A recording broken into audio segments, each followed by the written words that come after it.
Well, hello, this is Property TV, and today we are profiling Chris Fox from Fox Estate Agents. Chris, thank you very much for joining us. Okay. I was going to say straight away, you are a bit of a silver fox going on there. You've got that kind of Philip Schofield look. Yep, that's my nickname, the Silver Fox. Is it? Of Fox Estates. I like it. It kind of works on. The... I know, and I just see the tie. The tie is absolutely brilliant. So, is this a tie you had specially made, when you started the business? No, it's just a tie with a fox on it, but I do have a couple of them. And is this a theme that, if I was to come round to your house, your kind of palace, no doubt, somewhere in London, that I would see fox themes everywhere? No, definitely not. No. But you might see a few boards sold by Fox Estates. Okay, nice. I like that. Now, this Fox Estates has been going for how long? We opened the office in August 2015. 2015, okay. So it's a recent venture for you. Yes. Okay. But having said that, I have been selling property for 40 years now, or nearly 40 years. 40 years? Yeah, a long time. So, wow. How did it all start then? Let's trace it back before we come back to the more present. How did it start for you? Left school, didn't really know what I was going to do. Took a job in the city, didn't much like that, so I went into an employment agency, went for an interview, got a job and became a junior estate agent in Sloane Square, Chelsea. Okay, you've encapsulated there several years in two sentences very, very well. You should be doing my job. What were you doing in the city? Well, I left school, as I say, and I went to an employment agency. They got me this job. I just went down there. It was in sales, it was in textiles, fabrics, that type of thing. And I was there for 9 months to a year. And then I thought I'd have a change. And this is, I'm trying to backtrack now, this would be the 1970s? Late 70s. Late yeah. 70s? Yeah, late 70s. Okay, so the period of big flares, big hair. Punk rock. Punk rock. Yeah, all that. Okay, were you a punk rocker? No. But I did have a bit of a mullet going on, shall we say. Excellent. Okay, a bit of a Glenn Hoddle. Yeah. Okay. So then you decided this isn't for me. Yeah. Had you always had one eye on property marketing? Had you always... Yes, I did actually, because my dad was a builder and a surveyor, and he had his own company, and he used to do a lot of building conversions for local authorities. So he'd take a big house, cut it into flats, and then the council would house tenants in them.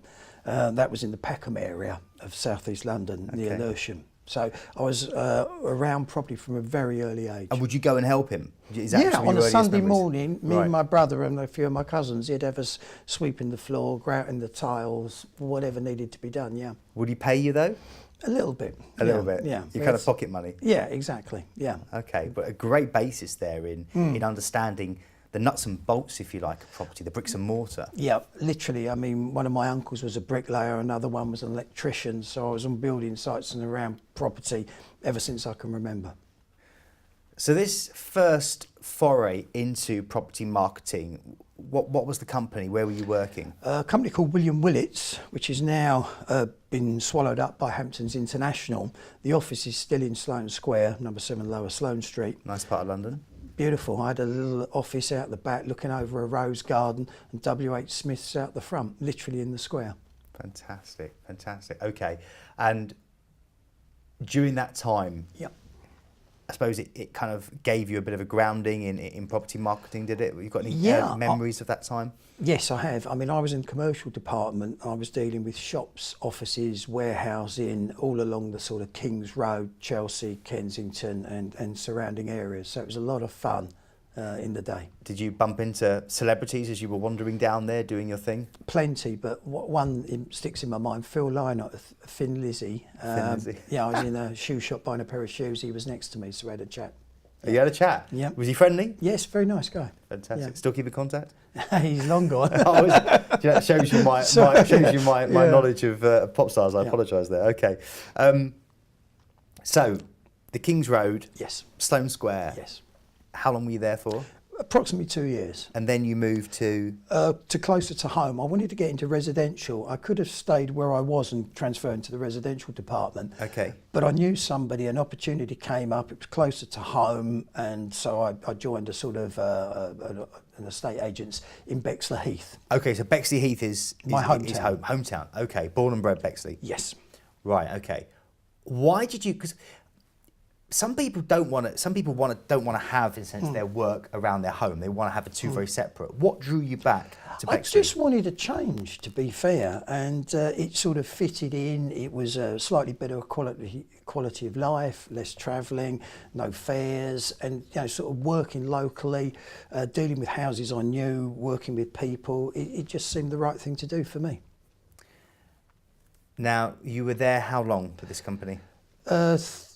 About a year with the first company. I then transferred to another company in the London Borough of Bexley, where I was there 5 years, and I was one of the youngest managers. I was promoted to manager at the age of 21, which at the time was a bit of a feat.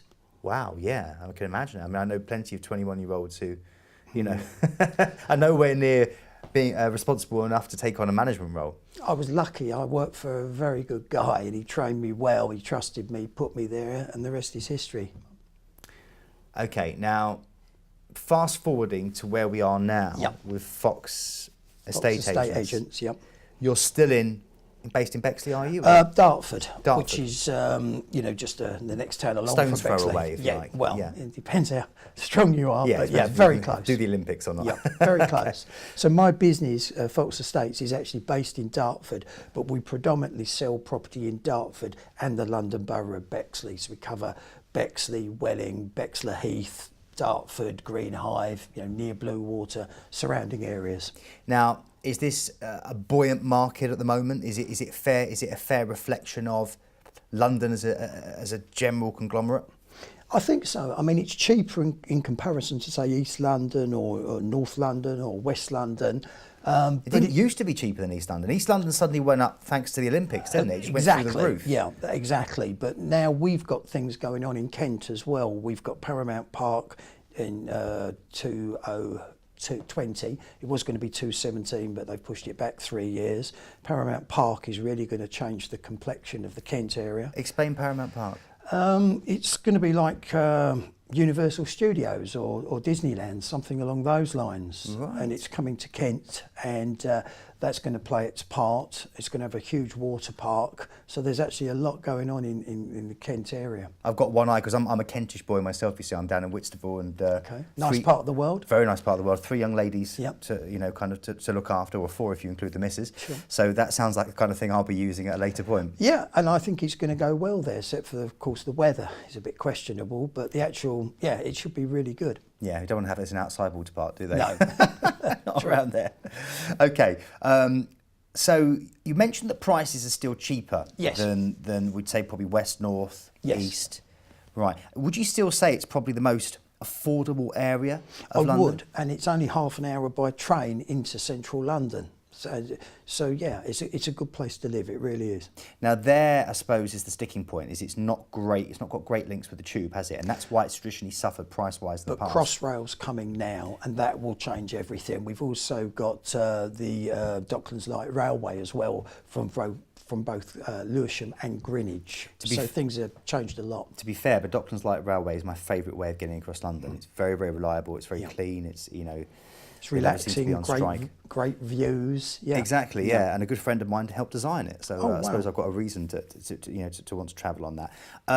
Okay, so in a sense, the transport links are increasing. You have still got great train access. Yes. I mean, I regularly use the train from Lee. Sure. Around that area Yeah, as well. South East 12. Yeah. Very easy to get into Charing Cross Sure. and going further than that, so it's very easy. What else is there to attract people to kind of South East London? When you, in a sense, sell a house for Foxes, Yes. how do you sell the dream of South East London? How do you sell the dream of Dartford and Bexley? Well, Dartford, we've got the A2, we've got the M25, we've got Blue Water, as I say, half an hour into central London. We've got some great parks, we've got Danson Park. It's really just a nice place to live. You're, 18 months in? Yes. I feel bad asking, is it going well? Because obviously it is, or you wouldn't be here. It's going extremely well. I've doubled my expectations. Having been in the business 40 years, I've got a lot of repeat business. Most of my clients come to me through recommendation or have acted for them in the past. So it's word of mouth. Mainly, yeah. And doing a good job, doing all the right things. We charge reasonable rates. I'm very passionate about what I do, and I like to think I'm very good at it. What makes you different then, Chris? I mean, you've mentioned there the passion. Yeah, the passion is I think such a big factor, and as I say, 40 years experience. You know, the average time that a negotiator will spend with one of the corporates is approximately 18 months. So when you look at the turnover, you sell through one of the larger companies, you buy, you come back 18 months later, the guy's gone. So you're starting again. At least if they come to my company, hopefully I'll still be there. It'll be the same team and we can, you know, do the job again. How big is that team? It's getting bigger all the time, to be fair. We've got 3 people at the moment, but I'm basically the main man, if you like. I tend to do all the valuations. I'm the face of the company, but we are expanding and quite rapidly, actually. Part of that expansion, will it mean stretching to other offices across South East London? Will it mean stretching further down into Kent? How would it work? Both, possibly. What I'm looking to do is expand the team, and when I get the right people in place, I will find more offices, because I believe my brand is working, and you know, success leads to more success, and onwards and upwards. That's my plan. Do they all have to wear one of those red ties? No, but they might have to wear a fox tail. And ears. And ears. I love it. I love it. Okay. Now, obviously a big, in a sense, change within the property industry that I'm sure you've seen. Yes. Is the way properties are marketed now, because everything's moved online. Yeah, the internet is the sort of goal changer. I can put a property on the market today, you know, say 12 o'clock. An hour later, a guy's ringing me from the United States saying it is over the next weekend and would like to view it. When I came into the market, it would take us probably a week to get the property onto the market, and then the paper wouldn't come out for perhaps another week. So we wasted 2 weeks before we started, whereas now it literally is click of a button and you're online. What's the quickest you've ever sold a property? A day. A day? Yeah, find a buyer in a day quite regularly, yes. Wow. Yeah. That's going to be a happy seller. Yes, yes. Well, I suppose though, It looks too easy sometimes. And also they probably think, I put my house up for sale. Oh no, it's sold. Was it too cheap? Yeah, yeah, Exactly. Yeah, of course. Yeah, And then yeah. suddenly I've got to fast forward my plans to you know, to get out, to actually kind of move everything forward. Wow, that's very quick. I've never heard of that. Yeah, I mean, no, that's true. I mean, on average, I would say to you, I would sell a house within approximately 3 weeks. When I say sell, I mean find a buyer and agree a sale. The average transaction currently in the UK is taking about 14 weeks, but mine is only taking about 8 weeks. So we're a bit ahead of the game, to be fair. Okay. And then do you work with certain legal Yeah, firms? we or do you have recommend? legal firms that we recommend. We have sort of legal partners. We've got the complete package. We work very closely with mortgage brokers. We have removals, solicitors, surveyors. It really is a one-stop shop at Fox Estates. Wow. So you can recommend removal firm as well and everything. Yeah, literally everything. So Fox Estates, you come to me, tell me what you want. I will advise, guide and recommend, and 9 times out of 10 it will go through without a hitch.